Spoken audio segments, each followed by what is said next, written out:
well approximated locally by these reference objects, the taus.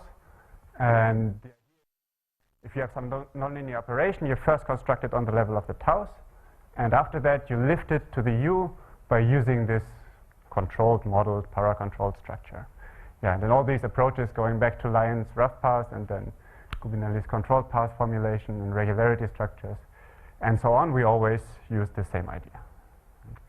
And basically, I want to do this more or less now in infinite dimensions. And before we get to that, before I carry this out, I want to motivate this, why we want to do that. And to warm you up for that, I'm first presenting two applications of this method that are not directly singular SPDEs, where you try to understand a certain operator, an ill-posed operator.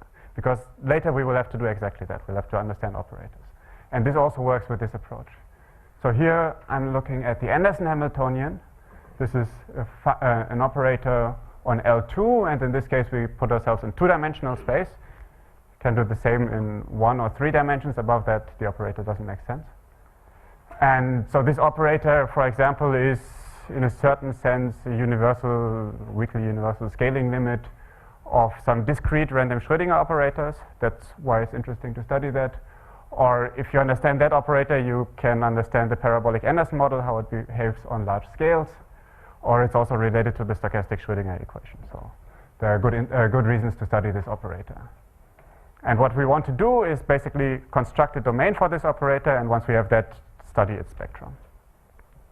And the problem you encounter is normally when you have a differential operator on some function space, smooth functions would certainly be in the domain, no? And then you maybe try to close the domain or so, understand better what else is in there. But here you cannot put any smooth functions. Why? Well, if you take a smooth function and plug it in here, so you differentiate, you still have something smooth, but then here you multiply with a white noise. Yeah, so I didn't say that. Xi is a white noise here, which doesn't depend on time, so it's a stationary problem. Then, okay, if you multiply a smooth function and a white noise, you will get something which is a distribution, which looks like a white noise, but it's not a function. So it will not be in L2, and we want to define this operator with image in L2, so you cannot plug in a smooth function. And then actually you have this minus infinity here, which is a renormalization, so certainly you cannot define this for a smooth function. So the idea of Romain Allais and Halil-Chuk was to find a domain of non-smooth functions, so it should be an H1 minus, that has certain resonances with this Xi. So that create resonances that then cancel this renormalization constant. And then you have again the problem that you have, once you plug in something which has only so little regularity, then actually this thing is not well defined, and then you have to talk about how you construct this product. But this we can do now with our methods. And so one way at the end how you can get a domain is you solve this resolvent equation, which is some sort of singular PDE, SPDE type equation. And if you can solve this equation, then, well, just by putting h phi on the other side and the psi on the left-hand side, you see that h phi is actually in L2. So this gives you a candidate space of functions on which the operator is well defined. And after that, you can look at the spectrum and so on. Now, because this is a bit closer to the thing we want to do after, it's more or less the same problem again in a different language. What can you prove for that? So you have the top eigenvalue, you have some asymptotics for the top eigenvalue as the box gets bigger. So proven right now is just an almost sure convergence for the top eigenvalue, so near the top of the spectrum. Which I think in the physical language would be the bottom of the spectrum, because you would put a minus in front of this thing. And what should be true but is not yet really proven is that the fluctuations are described by a Gumbel distribution. So some extreme value statistics in there, which comes from the fact that the white noise is independent on different boxes. Okay. But so this is just motivation to say that if you have regularity structures, if you have paracontrolled distributions and so, you can solve other problems than just SPDEs. So this is not an SPDE a priori, right? So, and this here, so the problem at the end is the same, but the motivation is a bit different. So again, we have to understand a certain operator. That is, we want to understand a diffusion where the drift here is only a distribution. is not a nice function. And the motivation for that is that these kind of SDEs, sometimes they appear in stochastic characteristics for the SPDEs that we study. So just like a normal PD you can describe by a diffusion, these SPDEs we study now you can describe by such a diffusion, with such a singular term here in certain situations.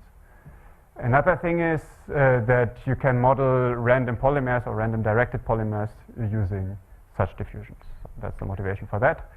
And again, the difficulty is to construct this process. The task is to construct that process, and after that you want to study it. What you can do there in the end, I think the only thing that is known so far, you can construct it and you can derive some heat kernel estimates. The difficulty is, of course, it doesn't make sense because you cannot evaluate B at a point because it's only a distribution. So the idea in this list of papers, going back to Rudiel, and I think it was present in previous works by Rousseau and Flandoli and Wolf, is you go to the martingale problem. So you require that you have some domain for this operator. This would be the infinitesimal generator of this diffusion. Yeah, so you somehow find a domain for this operator, and then functions in the domain are mapped to continuous functions, and then you require that this thing here is a martingale. So now you have a well-posed formulation of the problem, and it comes down to actually constructing this domain. And if you can do that, then constructing the process will follow. And again, you have the problem that the domain does not contain smooth functions, because the smooth function differentiated is still smooth, and then if you multiply with the distribution, it's not going to be smooth anymore. So you need limited regularity. And at the end, you can do the same thing you did before. You solve this equation, which you can now solve with our methods, and then you see that the L phi will be a continuous function. Okay. So all this was just to tell you, with this idea of identifying a certain subspace of functions that have a special structure, we can not only solve SPDEs, we can also construct certain operators. And at the end, I want to construct the infinitesimal generator for the Burger's equation, or for SPDEs, which is a very similar problem. And this would provide a probabilistic approach to these equations, while everything we've been doing by now is completely analytic, completely pathwise. And so these next few slides are just telling you why it could be interesting to have a probabilistic approach.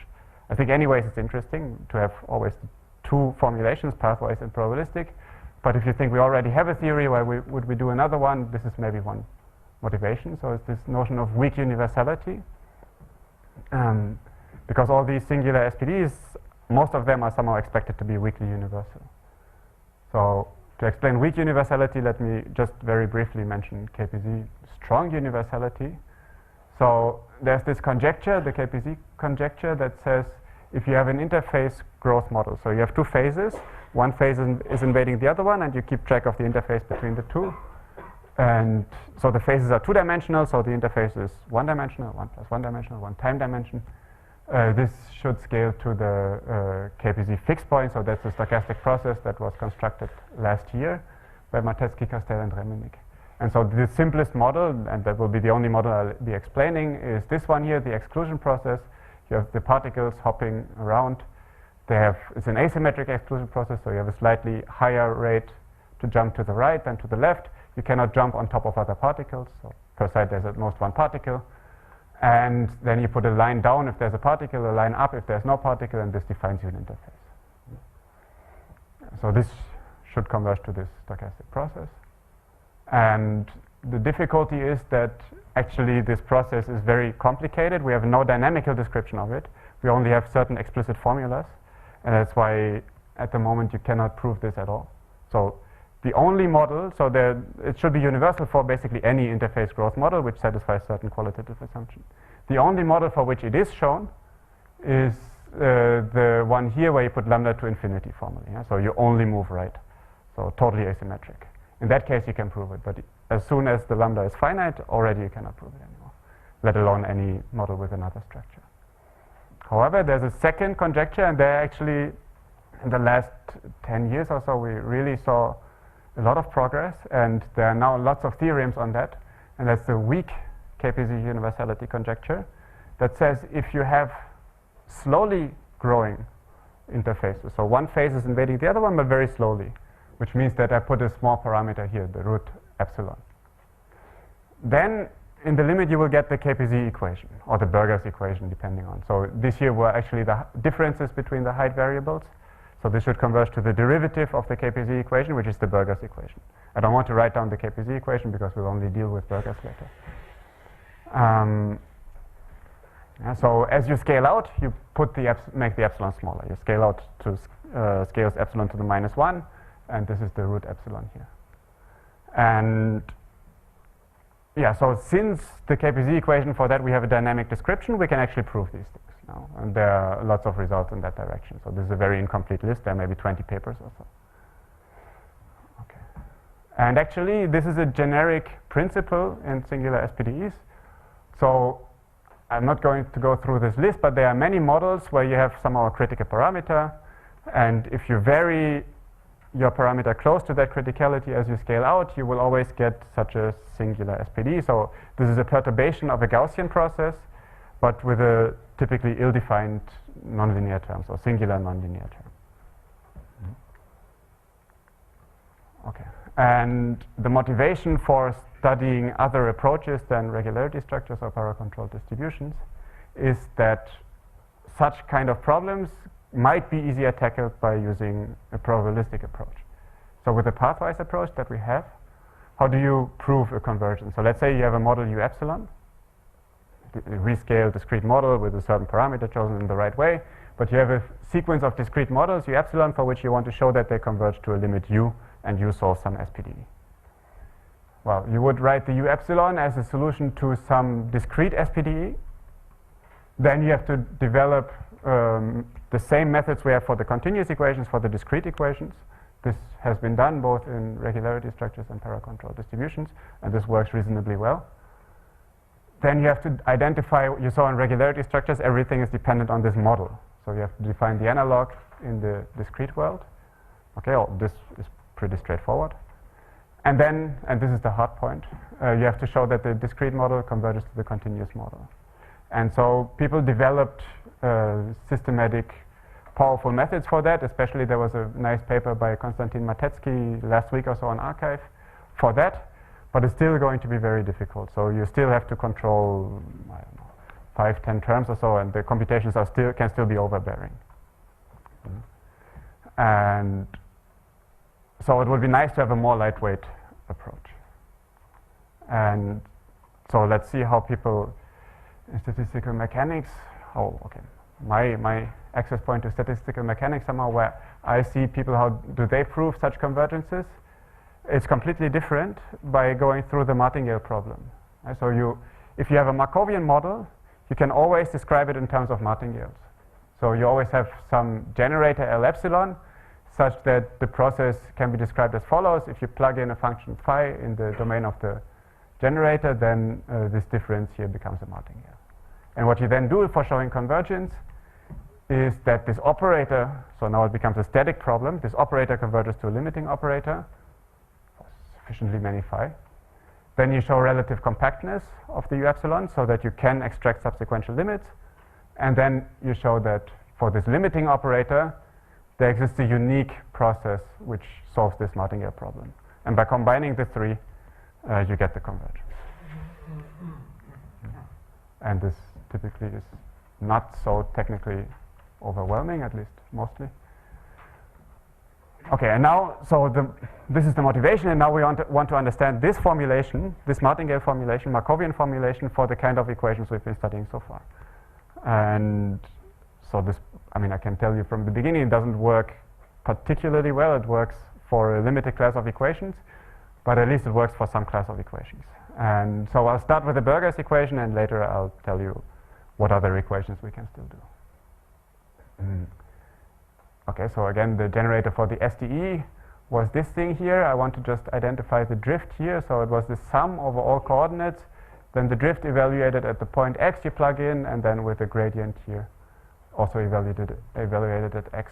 Just so we can understand how this drift part of the generator looks now in the infinite dimensional problem. Yeah? So now we have Burger's equation, which should be this stochastic PDE. This here was space-time white noise. We're in one dimensional torus. And this here is the drift we want. I mean, this is also a drift, but so these two together are the generator of a linear PDE, which we understand well. So these two we ignore. And for now we want to understand this drift here. And let's see why it should show up, or why this is the same expression as this here in the generator. So here we summed over all coordinates. Now the coordinates are the points x, right? So here we had d coordinates. Here we have infinitely many coordinates, and each point x is one coordinate. So we sum over those coordinates, it becomes an integral. We evaluate the drift here at that point x, so here was the point I, and then we take the derivative of the function we plug in that point I in the direction, here it was direction I, here in the direction x. So this is the Maillard-Van derivative, but it's not so important, you won't need to know what the Maillard-Van derivative is. So this is our operator somehow, and the difficulty is that this operator should live on functions that live on distributions. So the solution itself lives on S prime. So now the test functions where I can plug in a u should be a function that maps S prime, so the distributions to R. So this means that this u prime, u square should be the square of a distribution, which is exactly what we're not allowed to do, so we have a problem there. So if we take a nice test function, this thing is not defined. One way out, which works reasonably well, is to say, okay, I don't care.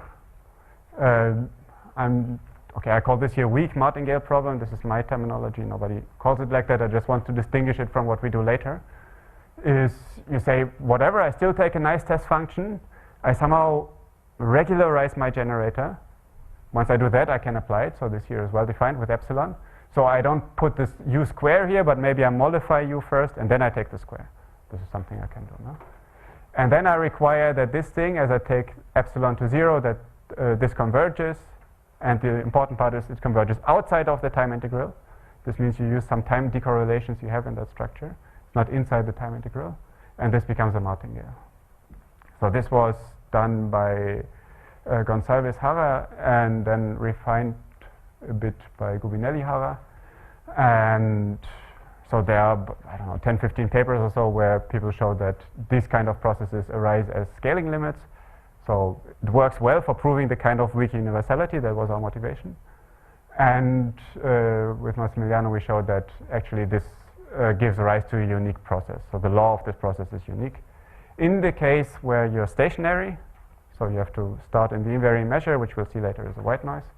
And it was somehow based on Cole-Hopf. And if you don't know what Cole-Hopf is, you can ignore that. But if you do know, somehow it means that this is restricted to this specific equation. So this equation can be simplified by a certain transformation, and this transformation doesn't work for any other equation.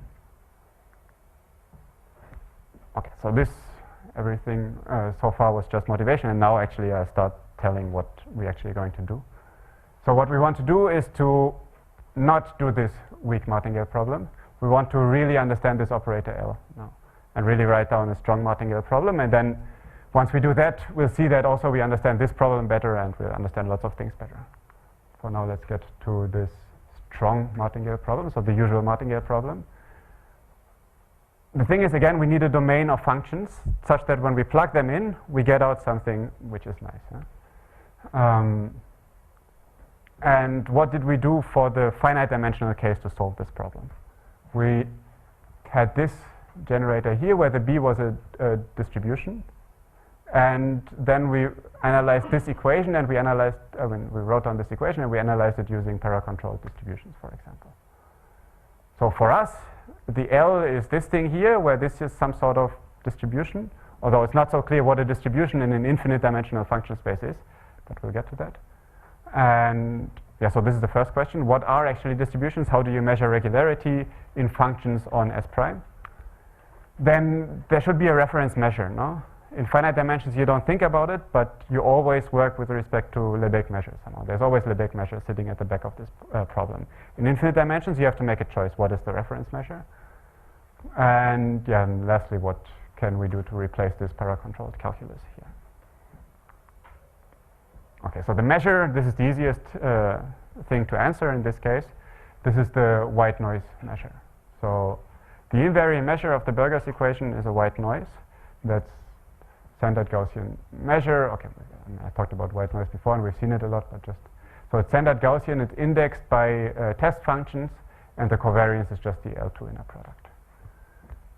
And the reason, and this is really one of the obstructions of the approach, limitations of the approach, I'll get to later. But the reason why we can do something here is that we have a chaos decomposition. So the L2 space under mu is isomorphic to the Fock space, I get down here, by going through the chaos decomposition. So if you have a random variable in L2 of mu, then you can find symmetric kernels of n variables, so square integrable kernels. So the S just means that they're symmetric under exchanging the coordinates, such that you can write phi as an infinite series of Wiener-Ito integrals, and you don't need to know what Wiener-Ito integrals are. We'll forget about them immediately. It just means that you, okay, so first the norm you can write in this way. So the norm of phi, the L2 norm of phi squared is then just sum over n factorial and then the L2 norm here of these kernels, all summed up. So weighted sum of the L2 norms. And then this means that we can, from now on, always work on this space. So we have a very specific structure on this infinite dimensional space. Okay. And so if you don't like this, okay. Okay, it's not here. Okay, let me, yeah, so if you don't like this, you can ignore that, and from now on we'll just be on this space. So this is a very concrete infinite dimensional space, and we'll just keep working on that. Okay, then the next, so this is now our space, our infinite dimensional space. Now we want to solve some PDEs with distributional coefficients on that. It's okay now, no? It's okay now? Okay. Now we want to measure regularity on this space. We want to say what are smooth functions, what are distributions. And for that, we have two notions of regularity, and they're competing with each other in a certain sense. So we have two important operators that will allow us to describe regularity. One is the L0 operator, and so this L0 just takes a sequence of kernels, and just the nth kernel is mapped to, again, a kernel of on the nth chaos. So chaos just means the coordinate, somewhat the nth coordinate. So it's somehow diagonal with respect to this, it doesn't mix the different chaoses, and it's just applying the Laplacian to this kernel. Yeah? So the this is a function on the n-dimensional torus, so you just apply the n-dimensional Laplacian here.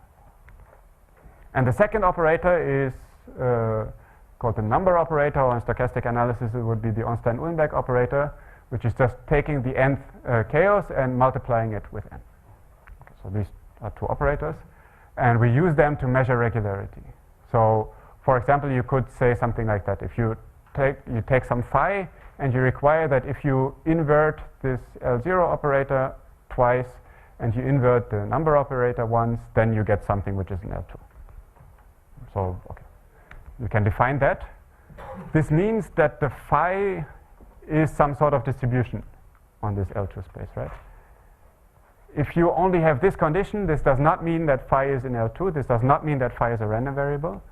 This series here makes no sense, because for that series to make sense, you would need that without these operators here, the phi norm is finite. But since it's not, I mean, in general, you just assume that if you put these operators here, it's finite. So this you cannot construct. There's no random variable associated to that. But it is a distribution, and you can test it against psi, which are nice. What does nice mean here? Well, somehow, if I put the inner product here, I have to have positive powers.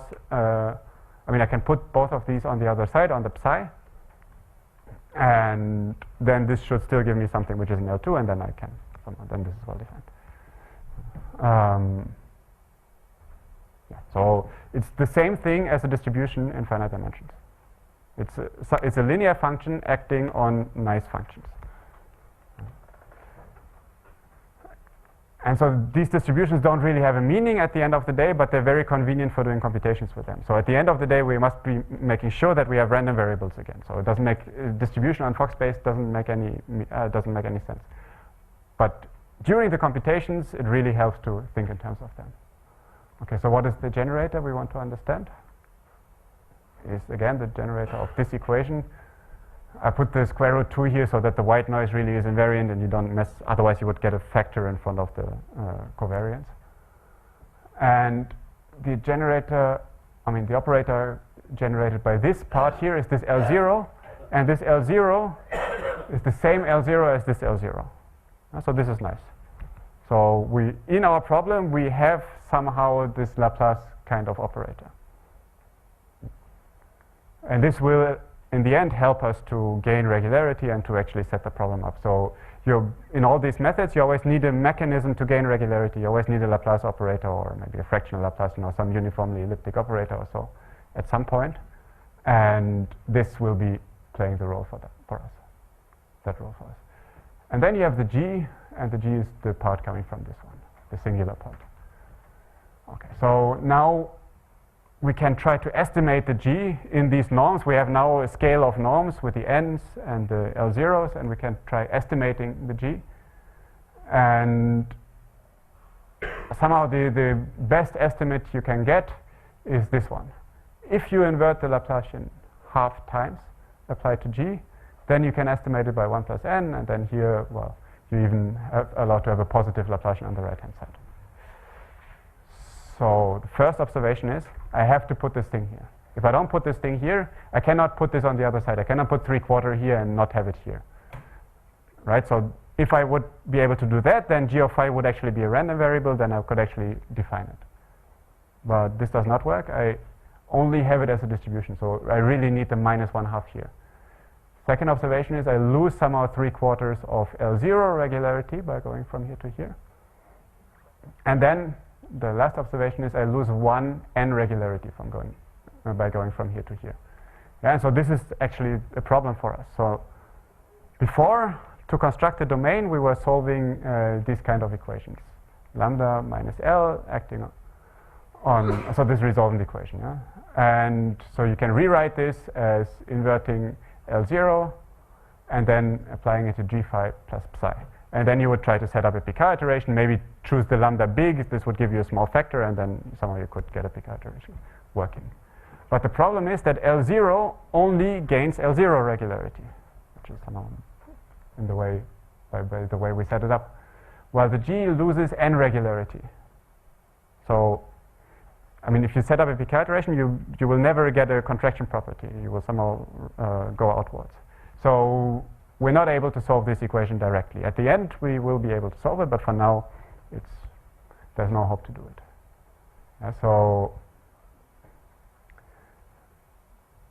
But one important thing to observe here, again, so we gain here 1 L0 derivative by doing this, and here we only lose 3/4 in a certain sense. So we have 1/4 L0 derivative to play with. And now the hope is, can we somehow trade off this 1/4 L0 derivative that we still have left over to gain something in n? Can we move the two back and forth? And, well, so this was Massimiliano's observation, and once you see it, it's very simple, but so that's a place where you could get stuck, I think. The observation is we go to Fourier coordinates, and we just have to assume that we don't have any small Fourier coordinates. So what does it mean? We go to Fourier coordinates. So again, this here was the norm on the Fock space, and now I here just apply Parseval, so we get the sum of the Fourier mode squared. And now we can write this operator in terms of Fourier coordinates as k to the 2 gamma times the Fourier mode. Okay, there's a 2 pi here, which I omit. And now this is the key point. If we know that the phi n k has only Fourier modes that are bigger than 1 plus n squared, so it's 0 for less than 1 plus n squared, then you can estimate this operator here. We just write it down. It's 1 plus n squared, and then the sum of the Fourier modes. Well, now we know that the k's for which this is non-zero are bigger than 1 plus n squared. So I can estimate this 1 plus n squared by k. So I assume that I have this. Okay, we'll see later why we can assume that. But if I have that, then we have this, and then you write this in terms of L0, and you get the 1/4 here. So if you have this structure that you don't have any small Fourier modes, and some of the truncation must get higher and higher as you go to higher and higher chaoses, then the n operator can actually be estimated in terms of the L0 estimator, L0 operator. Okay, and this now is the starting point of where we can actually start to do something. So we now define a space of controlled, paracontrolled phi, which are those of the following structure. You assume you have a nice remainder phi sharp here. Nice means there's certain regularity in terms of n and L0, as much as you want, basically. And then we take here the g projected on the large Fourier modes. So this is the g as before, except that here we truncate the Fourier modes if they are less than n plus 1 squared. And so we go to the large Fourier modes, and then we invert the L0 before that. Okay, so it's a specific structure, and it's maybe not immediately clear why this would be helpful, but we'll see it on the next slide. So the first lemma you then have to show, I mean, this is a definition. First, you have to show that this definition makes sense, that there is something which satisfies this. So what we can show is that the phi's having this structure, they exist, okay, and they're actually dense. So this defines a dense subspace of L2. And how do you do that? Well, you see this here is an equation.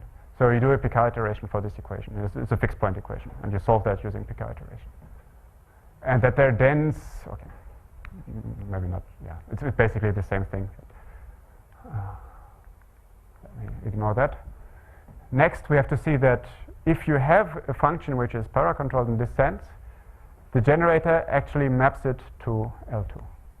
And this is just a direct computation from the way we set it up. So let's put L of phi, we plug in the structure we have, the paracontrolled structure. Then L can be decomposed as L0 and G. So we decompose, okay, we first decompose into L0 and G. Here we leave the phi, and here we put the paracontrolled structure. Then this minus L0 to the minus 1 and L0 becomes G projected on the upper Fourier coordinates acting on phi. And then we have here plus G of phi, so this here becomes G projected on the low Fourier coordinates. And then plus L0 of phi sharp. Okay. Why is now everything well behaved on the right-hand side? So this is just the definition of the operator acting on these guys. Why is everything on the right-hand side in L2? L0 acting on phi sharp is of course well defined because I chose phi sharp. I can make it as nice as I want. In particular, I can choose it so that it's mapped to L2 under phi sharp, under L0. And then this thing here, well, why was G not? So I said G is never a function, it's always just a distribution. This comes from the fact that you have divergences at large Fourier modes. So if you write down the series in n and then in the Fourier modes, you have a divergence coming from the large Fourier modes. But there are no more large Fourier modes, we took them out. I truncated to the small Fourier mode, so I don't have this divergence anymore. And this gives that actually this operator is well defined. Yeah. Okay, so now we can define a martingale problem. So we have this domain for the operator on which L of phi is well defined. This was something which I mentioned at the very beginning, and this is the same phenomenon here again. Smooth functions are not in the domain. So this was maybe a bit implicit here, but the domain I constructed only consists of functions with limited regularity. And this means that they're really somehow not cylinder functions, not super nice test functions on the space S prime, but only defined in this L2 of mu space. And in particular, they cannot be evaluated pointwise. So an L2 function on R cannot be evaluated in any point of R, right? Because you have this null set on which it's ill-defined. So here we have the same phenomenon. They only define modulo null sets with respect to this measure mu, the white noise. And so to define the martingale problem that I want to do, I cannot take some process, but I have to assume that this process is absolutely continuous with respect to the invariant measure, because otherwise I don't know what phi of ut means. If ut is absolutely continuous, then it doesn't see the null sets where phi is ill-defined, and that's okay. So I have a definition whenever I have a process which takes continuous paths in S prime such that it's absolutely continuous with respect to the invariant measure for all times. So I need to assume that. And then this operator, because it's again in L2 of mu, and this phi, because it's in L2 of mu, are both well-defined, and this expression here is well-defined. So now I can say it's solved the martingale problem if this difference is a martingale for all phi in the domain. Okay. Then, does there exist such a process which solves the martingale problem? Yes, so this is very easy. You just do a Galerkin approximation. You truncate your operator, your nonlinear operator, and you pass to the limit, and you see by tightness that you have limiting points and that they solve the martingale problem in that sense, assuming that you start from an absolutely continuous initial condition, of course. Okay, now we want to tackle uniqueness. That's the next problem. And before I get there, I will talk about the backward equation, the Kolmogorov backward equation, and the motivation for that, so you don't wonder why I now go to the backward equation, is that at the end we'll see there's a duality between backward equation and martingale problem. So from existence of solutions to the backward equation, we'll get uniqueness of solutions to the martingale problem. So what's the backward equation? It's just the equation where a solved derivative of phi is equal to L of phi with an initial condition, and we'll take the initial condition in the domain of the operator. And actually I'm doing everything here for the Galerkin cutoff, try to derive uniform estimates and then pass to the limit, but I'm not mentioning that on the slides. Yeah, so it will be, I pretend I'm already in the limit. Okay, so we do an energy estimate. We differentiate the L2 norm, plug in the operator here, and then we decompose the operator into L0 and G. And here for L0, I put a minus here and a minus here. I can do that. I want to do that because later here I want to put the L0, minus L0 to the 1/2 on the other side because the self-adjoint operator, I can do that. So this gives a negative contribution here. And this thing here is anti-symmetric. Okay, so here I use that the operator G is anti-symmetric, so I can put it, if I put it on the other side, I get a minus. Well, and so this says x is equal to minus x, so x must be equal to 0. And so this thing vanishes. This gives you that phi of t, the derivative of the norm is negative, so this means phi of t is less than phi 0. Or if we write it in terms of the semigroup, it means that tt acting on phi 0 has a smaller norm than phi 0. Okay, so this estimate is trivial. It just says that T is a contraction semigroup, which is always true when you have an invariant measure, and it doesn't need this sort of energy estimates. So this seems a bit overkill that I did this line of reasoning here.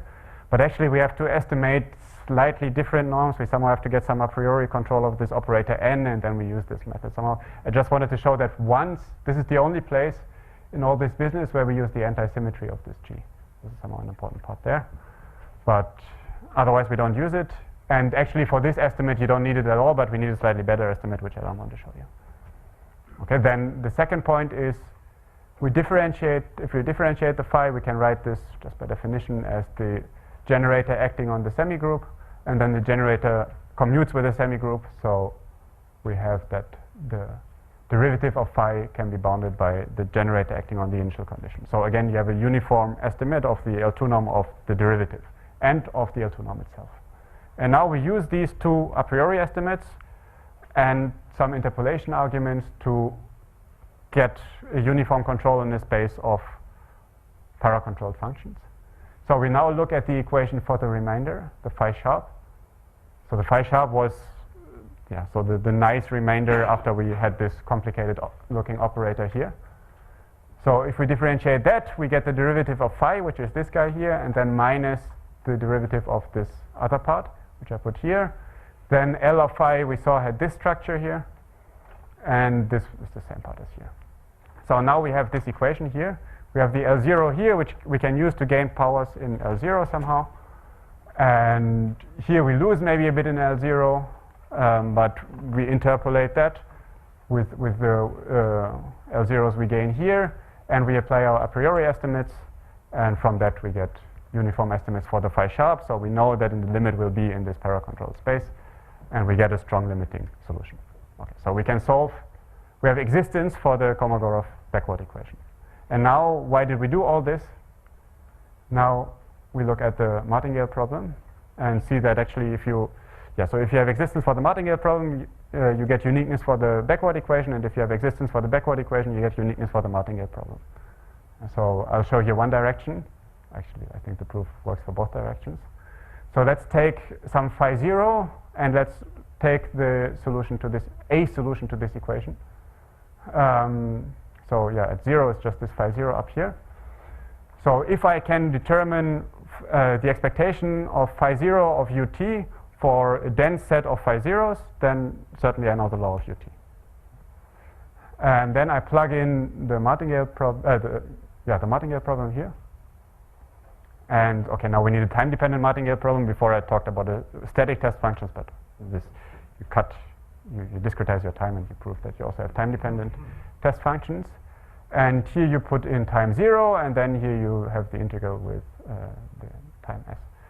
Okay, first here we differentiate in s, so actually we get a minus ds plus L, and minus ds plus L is 0 because the thing solves the backward equation, so this thing drops out. And here we get phi of t evaluated in u0, so this is this thing. But now u0 we know. We have to, for the martingale problem, of course, we have to assume that we know the initial distribution. So we know the law of u0, so we know what this expectation is. And that means, since we also know phi t from solving the equation, this means we know that what the expectation of phi 0 of ut is. Okay, so this tells you that the one-dimensional margin, the law of ut, is unique. Well, now you iterate this. Now you know that ut1, ut2 has a unique law, and then and so on. You get finite dimensional margins, and once you have that, you have uniqueness in law. Right. Okay. Now all this is nice, and for me it helps me really to understand the problem better. For applications, it's a bit useless. Why? So the motivation in the beginning was that we want to use these processes to show that they arise as limits of some discrete processes.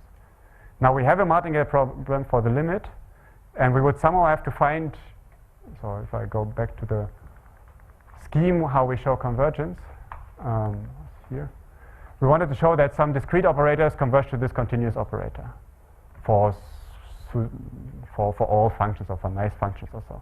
Now here we would have to take functions which are in the domain of our Burgers generator.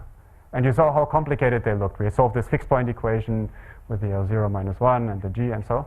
So there's no way, and we use the chaos decomposition heavily, there's no way that you can find analogs of these functions on the level of your discrete model.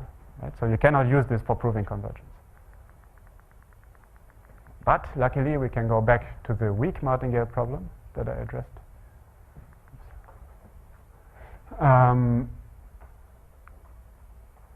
Yeah, so this is what I'm saying here. The domain is too complicated. You cannot find the same test functions for a microscopic model. But so the weak martingale problem by Gonçalves-Hauer, which I told you before, said actually we're not trying to do the domain. We're just taking nice test functions, and then we just define this process here by approximation. So, and for this you can actually show that it arises as a limit, and there are many proofs showing that. So what we can show now is that this formulation is actually the same as our formulation. So strong martingale problem and weak martingale problem are equivalent if you assume that in the weak martingale problem you have a good control of additive functionals, and this only resonates now with the people who know this line of work. So if you know that the Ito trick works. If you don't know what that means, okay, just ignore it. Yeah, so this then gives an alternative proof of the uniqueness of energy solutions that we had with Massimiliano for this weak martingale problem. And it goes, so we don't use Cole-Hopf anymore, and it works not just at stationarity, but with for initial conditions that are absolutely continuous as long as the Radon-Nikodym derivative has a L2 density. So not all absolutely continuous initial conditions, but somehow nice ones. Right. And now I presented everything for Burger's equation. What else can we do? So we can do a few other equations. But so for now, where I really worked out everything, they're basically also Burger's type of equations. So the one is the multi-component Burger's equation, which was studied by Funaki and Hoshino and by Kopiainen and Marcozzi. So this is, the base space is still one-dimensional, but now your solution is a system, so you have vector valued. Yeah, so you have this thing here, now you have this gamma here, which tell you how the j's and k's coordinate feed into the ith coordinate. And what we need to assume, and which also Funaki, Hoshino and Kopiainen and Marcozzi assumed, is that you have this trilinear condition, so that This gamma is does not change if I commute its arguments. It's symmetric in its arguments, which means it defines a symmetric trilinear operator. So if we don't have that, we cannot do anything, but if we do have that, everything works just like I showed you. We still have the uniqueness of the strong and weak martingale problem. And then we can do the fractional Burgers equation. This was studied by Gubinelli and Hara in 2013 in this, one of the first paper on these energy solutions, where we put a theta here on the Laplacian and theta half on the derivative in front of the noise. So if you take theta equals to 1, then here you have the usual Laplacian, and here you have minus Laplacian, the root of minus Laplacian, which is basically the same as the first derivative. So if you apply this operator to the white noise or the derivative to the white noise, does not change the law. In law, the two are the same. And we get now existence and uniqueness of solutions to this problem for theta bigger than 3/4. And so with the same expansion that we had there, so you write it as this paracontrolled thing, some remainder plus some specific operator applied to the solution itself. And so note that from the regularity structure point of view, theta equals, so we cannot go to theta equals 3/4 because at that theta the thing becomes scale invariant. And the whole thing is based on controlling the nonlinear part by the linear part. So somehow you need some difference in the scaling there. So 3/4 there's no hope to do. But everything bigger than 3/4 we can do with basically the same method. And if you see it from the pathwise point of view, this would be extremely close to criticality, so you would need a nearly infinite expansion to do that. So in this approach, it's with a first order expansion. And maybe, but there I don't really know. Maybe we can do some sorts of 2D Navier-Stokes equations, but I didn't really do all the computations, so I'm not sure if it will work in the end. So what's the scope? What kind of equations can we handle with this approach? One thing which certainly seems very crucial is that we have a Gaussian measure under which we can work. So I use that the Gaussian measure is invariant. That's not so important. I think it suffices if you have quasi-invariants. So if you somehow know that if you start absolutely continuous with respect to this Gaussian measure, then you stay absolutely continuous. Maybe you need something a bit stronger than that, but something like that should suffice. And there I'm not sure if we really need it, but we use it. So, but maybe one can argue differently. The anti-symmetry of G. So that G defines an operator which is anti-symmetric. We use that at one point. But maybe you can do something else. And so this means, maybe this is not exactly right, but in my mind, the anti-symmetry means that G comes from a quadratic term in the equation. So if you have a trilinear term, it will not be anti-symmetric. Okay, so let me wrap up. So the aim was to understand some singular SPDEs probabilistically by understanding the infinitesimal generator and the martingale problem. And we had this nice structure that the generator in this subcritical regime can be decomposed as a linear operator, which is nice, and a nonlinear operator, which only is a distribution, but that we can somehow control by the linear operator. And we did that by requiring a Gaussian invariant measure, which actually allows us to do computations in infinite dimensions. Otherwise, the space is too complicated. We don't know where to start. So we worked on the Fock space, and we got existence for the martingale problem by Galerkin approximation. Energy estimates gave solutions to the backward equation. Then we used the duality of the two to prove the uniqueness. So this whole strategy seems rather robust. It's not related to the specific structure of the equation. Only here we use it. No? And so this works for Burgers, fractional Burgers down to criticality, and multi-component Burgers, and maybe the singular Navier-Stokes equation, but I don't know. Okay, thanks.